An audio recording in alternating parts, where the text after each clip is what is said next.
Deus falou para Josué: Josué, medita de dia e de noite, guarda a minha palavra, porque ninguém vai poder te resistir todos os dias da sua vida. Como fui com Moisés, assim serei contigo. Você quebra tudo que tiver na sua frente, porque a minha palavra é poderosa. E eu já falei para vocês que vai chegar uma época que o ser humano vai ter fome e sede, não de comida, não de bebida, mas da palavra que hoje tem em abundância. Mas o ser humano rejeita. A palavra de Deus corrige a gente. A palavra de Deus nos conserta, nos molda.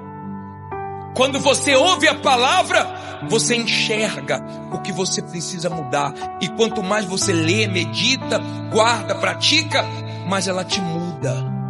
Todos que desprezaram a palavra foram destruídos.